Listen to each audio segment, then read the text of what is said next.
RCB के ban होने की खबर अफवाह है या फिर इसमें कोई सच्चाई है, यह खबर खुद बीसीसीआई ने अब बताई है। जी हां, बीसीसीआई का पहली बार खुले तौर पर, साफ तौर पर बयान सामने आ गया है कि आखिरकार ये जो मामला पूरा चल रहा है भगदड़ में 11 मौतों के बाद जिस तरीके से एफआईआर दर्ज हुई, आरसीबी का भी नाम उसमें आया, फिर पूरे सोशल मीडिया पर हर तरफ ये फैलने लगा कि आरसीबी बैन हो सकती है। अब इसके पीछे की आखिरकार सच्चाई है, क्या क्या वाकई आरसीबी पर बैन होने का खतरा मंडरा रहा है या फिर यह सिर्फ और सिर्फ एक अफवाह है, बैन होने का कोई खतरा नहीं है। इसकी सच्चाई मैं आपको अपने इस वीडियो में बताता हूं। जैसा कि आपको बताया कि बेंगलुरु में आरसीबी की आईपीएल 2025 जीत के जश्न में एक दुखद घटना घट गई। परेड में भगदड़ मचने से 11 लोगों की जान चली गई और कई लोग घायल हो गए। यह घटना भीड़ को संभालने में लापरवाही और खराब व्यवस्था की वजह से हुई। पुलिस ने इसमें RCB event company, DNA entertainment और कर्नाटक राज्य क्रिकेट एसोसिएशन के खिलाफ एफआईआर दर्ज की। आरसीबी के मार्केटिंग हेड निखिल सोसाले को भी गिरफ्तार किया गया है। वहीं केएससीए के 2 अधिकारियों ने इस्तीफा दे दिया है। पीड़ितों के परिवारों ने अदालत में मुआवजे की मांग की है। वहीं बीसीसीआई का कहना है कि परेड आरसीबी का निजी कार्यक्रम था। इस मामले में जांच जारी है और आरसीबी पर बैन लगने की अफवाहें भी आ रही हैं। ये घटना इसलिए हुई क्योंकि वहां बहुत ज्यादा भीड़ थी और भीड़ को संभालने के लिए सही इंतजाम नहीं थे। जो प्रत्यक्षदर्शी थे उन्होंने बताया कि वहां से निकलने के लिए सही रास्ते नहीं थे। आपातकालीन चिकित्सा सेवा भी ठीक से उपलब्ध नहीं थी। आयोजकों और अधिकारियों के बीच तालमेल की कमी देखी गई। इन कमियों की वजह से भगदड़ मच गई और इतना बड़ा हादसा हो गया। अब बेंगलुरु पुलिस ने इस मामले में एफआईआर दर्ज की है। ये FIR RCB event management company, DNA entertainment और कर्नाटक राज्य क्रिकेट संघ के खिलाफ दर्ज की गई है। पुलिस ने आरसीबी के मार्केटिंग हेड निखिल सोसाले को गिरफ्तार कर लिया है। केएससीए के 2 अधिकारियों सचिव ए शंकर और कोषाध्यक्ष ईएस जयराम ने भी इस्तीफा दे दिया है।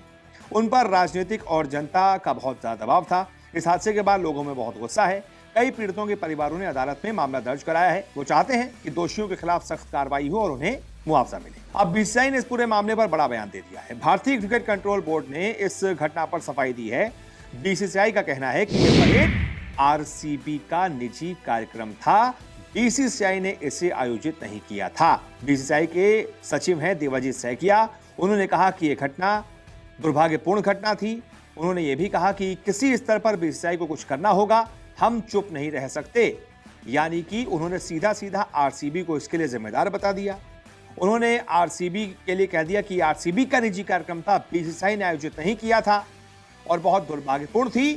बीसीसीआई को कुछ करना होगा, हम चुप नहीं रह सकते। यानी कि वो कह रहे हैं कि भाई आरसीबी का निजी कार्यक्रम था, उसकी वजह से मौतें हुई, तो हम आरसीबी पर कोई ना कोई तो कार्रवाई करेंगे, हम चुप नहीं रह सकते।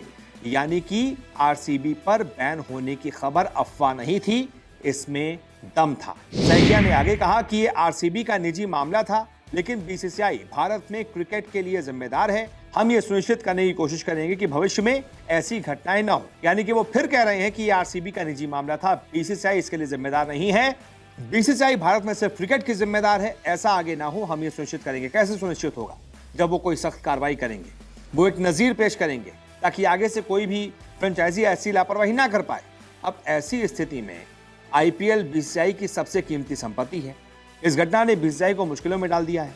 लोग जवाबदेही की मांग कर रहे हैं, लेकिन किसी फ्रेंचाइजी को सजा देने से व्यावसायिक और कानूनी परिणाम हो सकते हैं, ये सबको पता है। आरसीबी को बैन करना इतना आसान होगा नहीं, क्योंकि एक तो बहुत पॉपुलर फ्रेंचाइजी है, बहुत पैसा देती है, और आरसीबी एक अपने आप में एक ब्रांड है। उसके बिना फिर आईपीएल में तड़का नहीं लगेगा, तो फिर आईपीएल से पैसों का भी बहुत नुकसान होगा। इसलिए सोशल मीडिया पर आरसीबी पर बैन की अफवाहें फैल रही हैं, लेकिन अभी तक इसमें कोई दम नहीं है। छोटी मोटी कोई कार्रवाई हो सकती है, जुर्माना हो सकता है, लेकिन बैन होने की नौबत मुझे नहीं लगता कि अभी आएगी। ये सिर्फ लोग कह रहे हैं कि आरसीबी को 2026 आईपीएल सीजन में बैन किया जा सकता है। हम नहीं कह रहे हैं।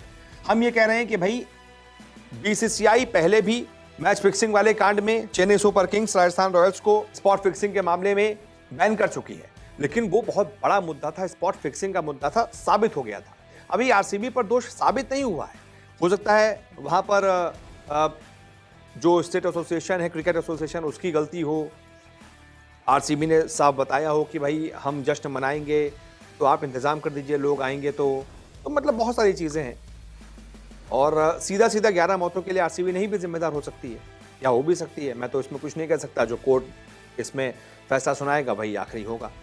तो जहां तक बीसीसीआई की बात है, बीसीसीआई की तरफ से तो ये एक सख्त रुख अपना रहा है, सामने आ रहा है कि भाई अगर उनके सचिव खुले तौर पर यह बोल रहे हैं कि आरसीबी का निजी कार्यक्रम था, वो अपना पल्ला झाड़ रहे हैं, यानी उन्होंने आरसीबी पर सीधा जिम्मेदारी फोड़ दी है कि आरसीबी जिम्मेदार है भाई इसके लिए, और वो कह रहे हैं हम कुछ ना कुछ तो करेंगे। अब ये कुछ ना कुछ क्या हो सकता है ये तो वक्त ही बताएगा, लेकिन हाँ इतना जरूर है कि जो मुझे लगता है, मेरे पास जो खबरें हैं, अभी बैन होने तक का खतरा नहीं है, बैन होने जैसा बहुत बड़ा स्टेप अभी नहीं लिया जाएगा। तो इसलिए आरसीबी के फैंस के लिए खुशखबरी है, चिंता मत कीजिए, आरसीबी बैन नहीं होगी, कुछ और सख्त कदम उठाए जा सकते हैं, बैन होने की नौबत नहीं आएगी। बहुत बहुत शुक्रिया इस रिपोर्ट को देखने के लिए।